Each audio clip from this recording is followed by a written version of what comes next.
Well, hello and welcome to this English lesson that isn't just about fruit. It's about fruit and some little phrases, some idioms that we have in English that have fruit in them. I think you'll probably know some of these, but we'll see as the lesson goes along. This lesson was requested, and I think a lot of people will appreciate it. I do have to say, though, most of the fruit I will talk about will be the fruit that's common here in Canada. There may be fruits on this list that you don't recognize. I think you'll recognize most of them, but there might be some that you think are missing. But anyways, let's do a lesson about fruit and let's learn some idioms about fruit along the way.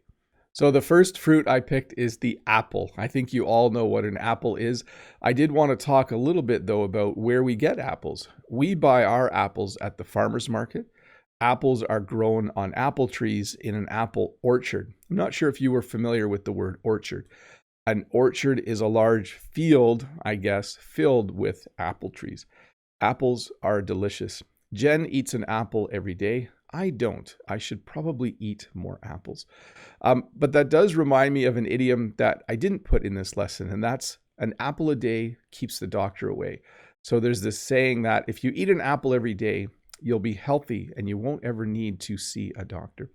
When you eat an apple, you eventually have an apple core when you're done eating. So after you've eaten all of the good parts of the apple, what's left is called an apple core.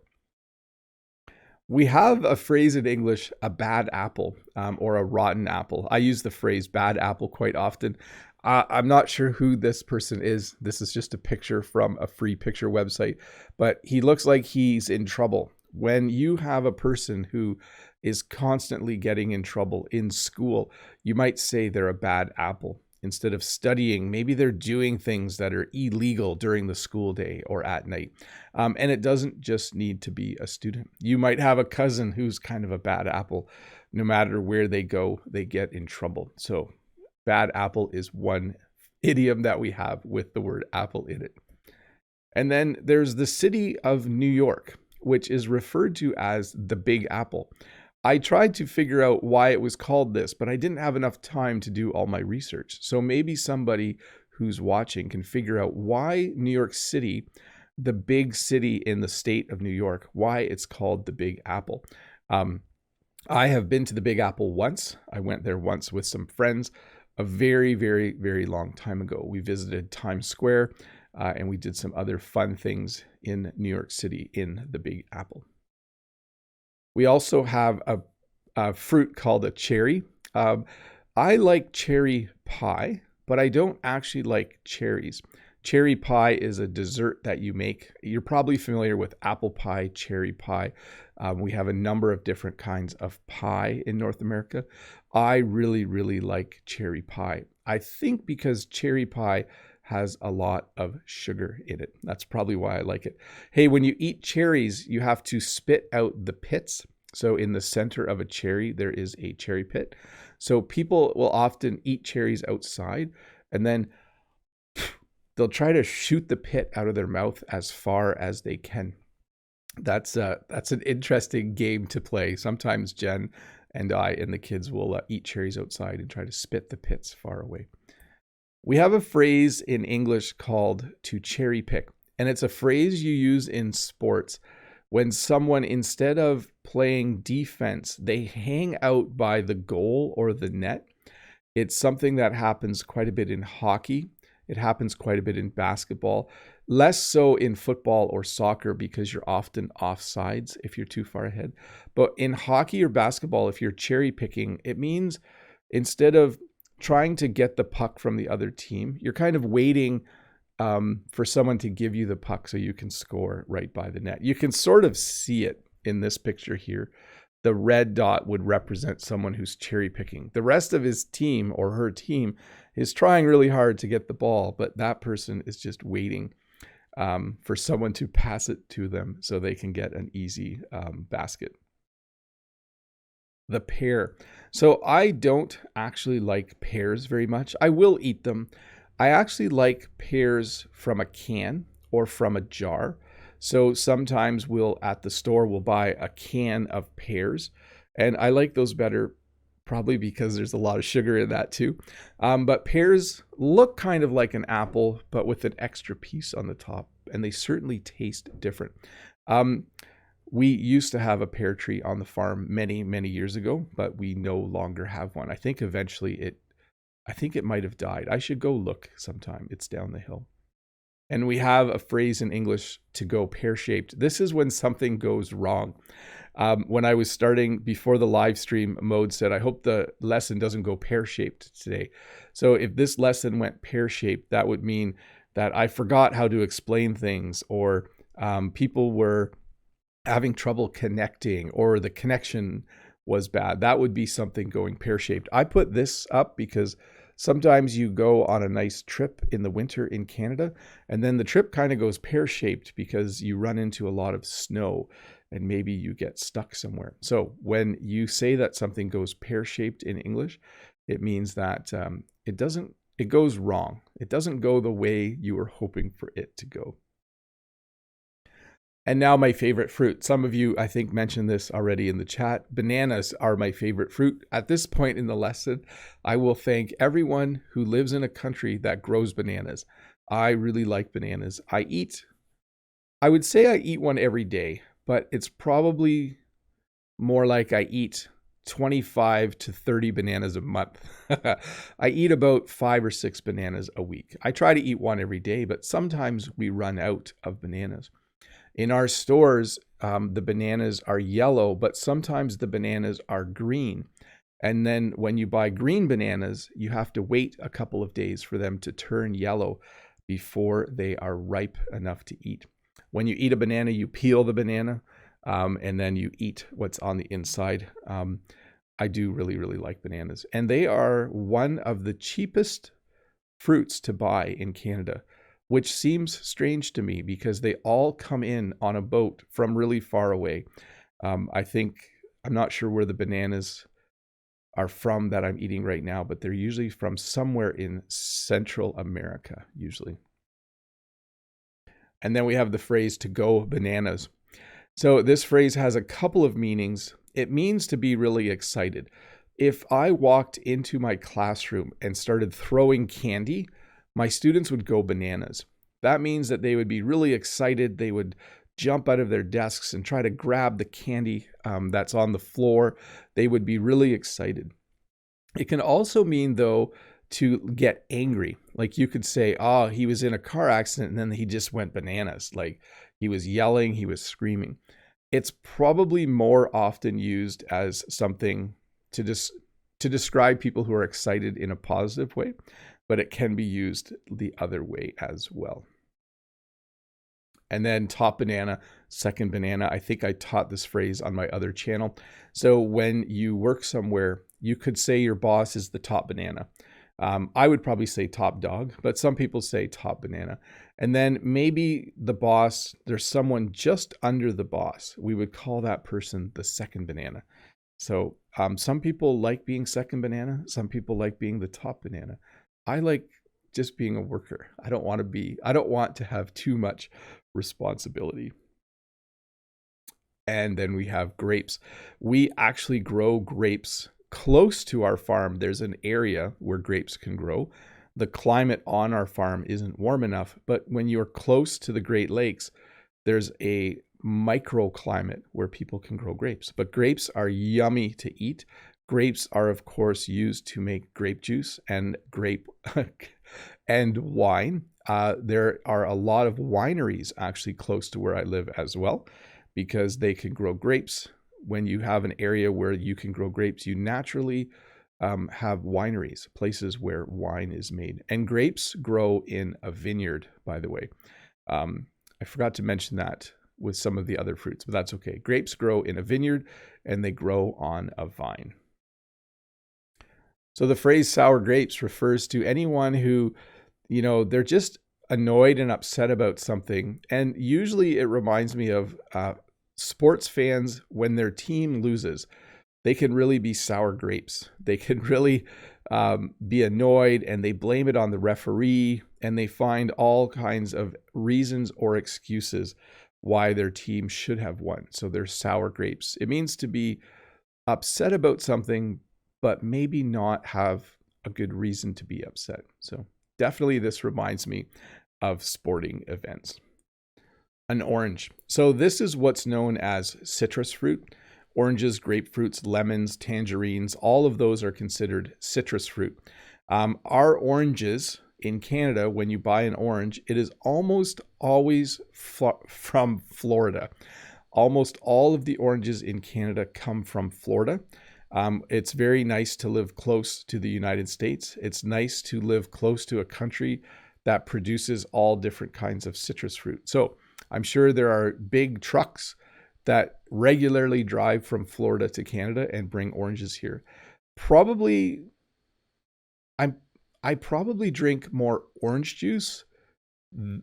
Yeah, I prefer orange juice over eating an orange. I actually like orange juice quite a bit.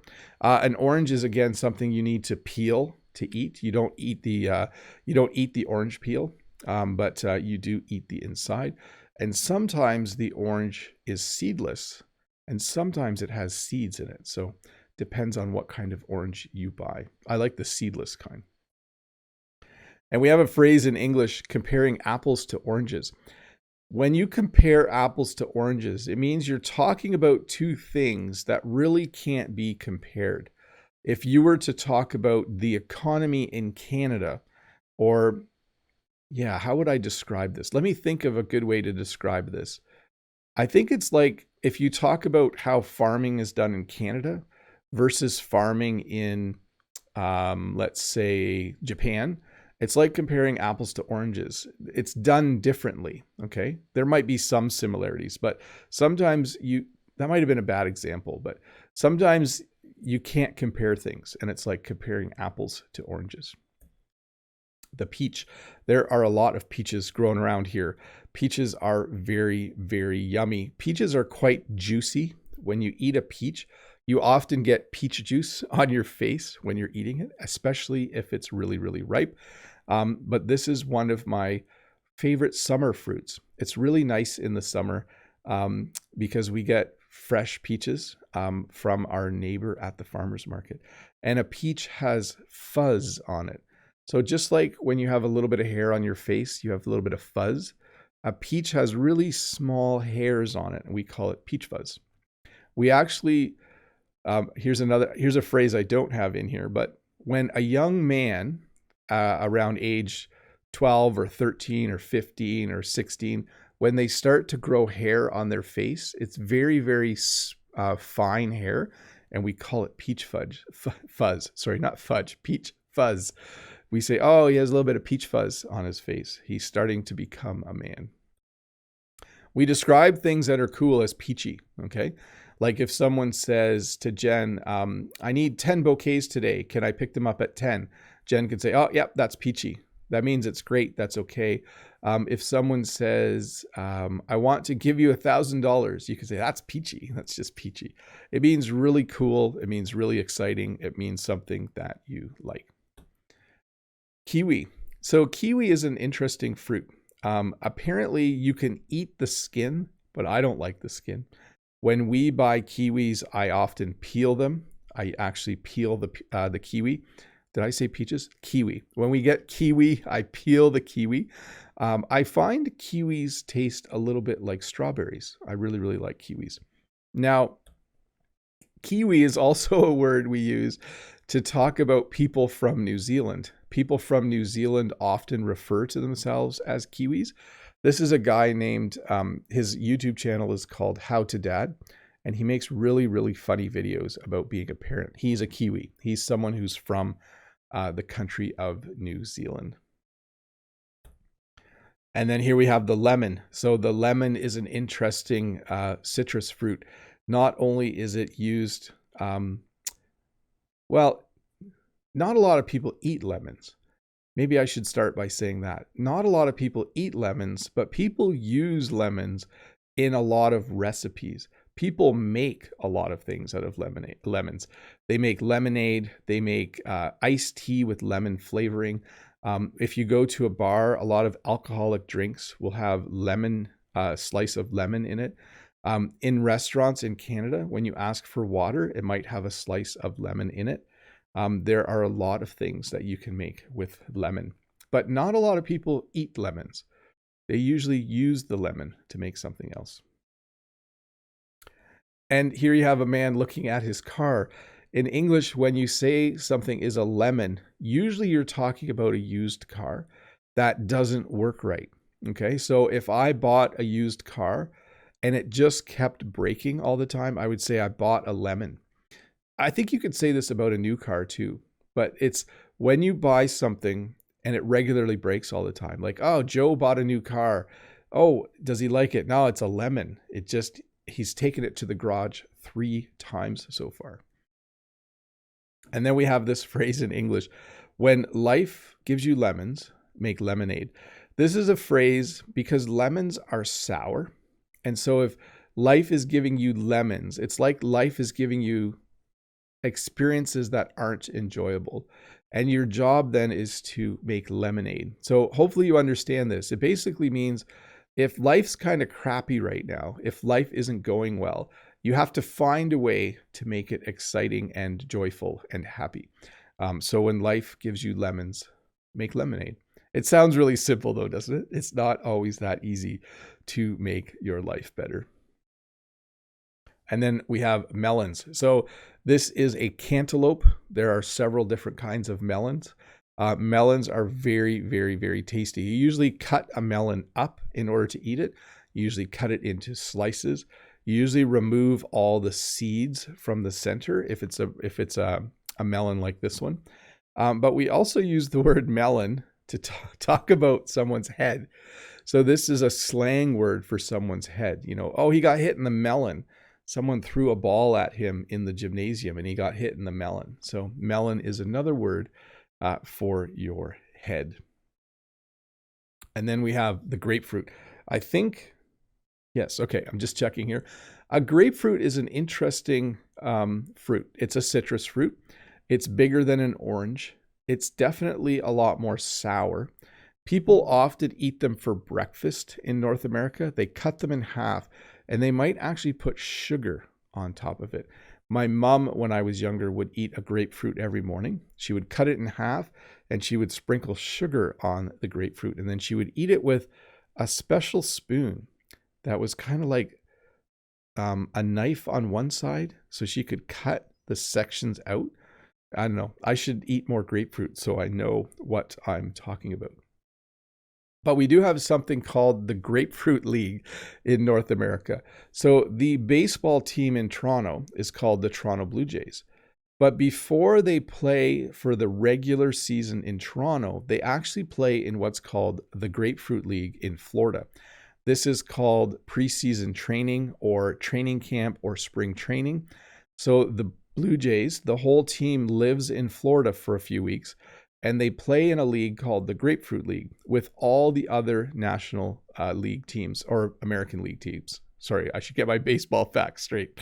So the Grapefruit League is just how we talk about spring training for professional baseball in North America. I think there's also a Cactus League out in Arizona or one of the Western states. But because it's winter, in the early spring, it's still too cold to play baseball. Many teams will go to the south to practice and get ready for the regular season. And the one that takes place in Florida is called the Grapefruit League. I'm going to go over a few different fruits. And this lesson has no more idioms. Sorry about that. But we're going to talk about things like the strawberry. As I said, in Canada, in my part of Canada, strawberries are in season during the month of June. There are other strawberries available, but the normal regular strawberries are available usually in the month of June. And we usually buy a lot of them. We have a lot of strawberry sandwiches. Jen likes eating strawberries on bread. And we have a lot of strawberries and ice cream during that time. So we cut the strawberries up and put them on vanilla ice cream. Very, very yummy. We also have raspberries in this area. We don't buy a lot of raspberries. They're quite expensive. A lot of people buy raspberries to make jam. Raspberry makes really, really good jam that you can preserve and eat during the rest of the year. And as was just mentioned, blueberries are very, very popular. We buy frozen blueberries year round. We use blueberries. Jen eats blueberries with her yogurt. Sometimes if we blend a lot of fruit together to make a fruit smoothie, we'll put blueberries in as well. They are very, very yummy. Sometimes I put blueberries on my pancakes as well. We have plums. We usually have plums mid-summer. So around the middle of the summer, Jen will come home from market with plums. It's not the most popular fruit in our house, our kids and myself included. I like plums if they're really ripe, but they're not my favorite fruit. But a plum is a small purple fruit. This one's a little bit more blue, but they're blue or purple, and definitely grown in this area as well. And then we have apricots. An apricot looks like a small peach, but it doesn't taste like a peach. It has its own unique flavor. It's very sweet. I really, really love apricots, but we don't have them very often. Only for about a couple weeks in the middle of the summer can we buy apricots. And then we have the nectarine. So the nectarine is a peach without hair. It doesn't have peach fuzz on it. And it has a slightly different taste. It looks like a peach. It tastes kind of like a peach, but I would say it tastes more like a nectarine. It has its own flavor. And it would be, I think I like, if I could choose between a peach and a nectarine, if they were both really, really ripe, I think I prefer the nectarine, a slightly different taste. And then we have the avocado. So avocados are not grown in Canada. They are imported. Avocados are really, really yummy. We buy avocados frozen and we put them in smoothies. But we also sometimes buy something called guacamole, or we make guacamole. Those of you who are from countries where you have avocados are probably familiar with that. Some avocado, a little bit of lemon juice, a little bit of salt, mushed all up. Very, very, very tasty to eat with chips or corn chips or on tortillas. I really, really like avocados that way. Now, we have started to bake using dates. Dates are very, very high in sugar. They are imported. So when we want dates, we do have to buy them. They do come from other countries. But we have started to make cookies with dates in them and brownies with dates in them. Instead of using sugar in the recipe, we will use dates, and it's very, very tasty. And then there's the fig. I have not eaten very many figs in my life. We do not grow figs in Canada. It is definitely a very popular fruit around the world, though. In many countries, figs are very, very popular, readily available if you want to buy something to eat. But unfortunately not in Canada. I will try to buy some this week, though. We also have raisins, which are dried grapes. Raisins are very popular in Canada, but all of our raisins come from the United States. Almost all of our raisins come from California. And maybe you've heard about the California raisins. There's a TV commercial that advertises raisins, and they have little like cartoon raisins that sing. We use raisins to make things like raisin bread. We make things like butter tarts with raisins in them. I like to just eat raisins by themselves. They're very, very, very tasty, very sweet though, raisins. And then not only do you have lemons, but you also have limes. So a lime is very similar to a lemon, but it's very green. It's another type of citrus fruit. A lot of things are flavored with lemon and flavored with lime, or limes are used in drinks at a bar or something like that. But it's not common for people to buy limes to eat. They're very, very sour. But some things are even like lemon lime flavor. I think the popular soda Sprite is lemon lime flavored. I think that's what it is. And then watermelon. So in Canada, we do grow watermelons. And when watermelons are in season throughout the summer, we often will buy one. Jen will cut it up into pieces and then the kids will eat it. I do like it, but I don't eat a lot of it. We try to buy seedless watermelons, but sometimes we buy watermelons that have seeds in them. And sometimes I think people call them pips as well. Not pits, pips. But they're small black seeds in the watermelon. And then cantaloupe is also, did we look at this? Oh, we looked at melon earlier, didn't we? Yeah, so a cantaloupe is a very, very yummy kind of watermelon. We also call it muskmelon. There's a green version that's called a honeydew melon, but melons like cantaloupe, when they're ripe, are very, very yummy and tasty. I really do like eating them as well, especially when they're grown in Canada and if we get them from market and they're really ripe. Tangerines are these smaller citrus fruits, smaller than an orange. Sometimes they're called tangerines, and there's a couple different varieties of them, and they're just a slightly different version of an orange for me. I do like them. We do buy citrus fruit in the winter and try to eat as much as we can. We have small oranges called mandarin oranges as well. Those are very yummy too. And then the pineapple. So the pineapple is a very popular fruit for a variety of reasons. It's used in a number of different recipes. It's used to make things seem tropical. People will eat pineapple. People will put pineapple on pizza. I think you're familiar with the pineapple.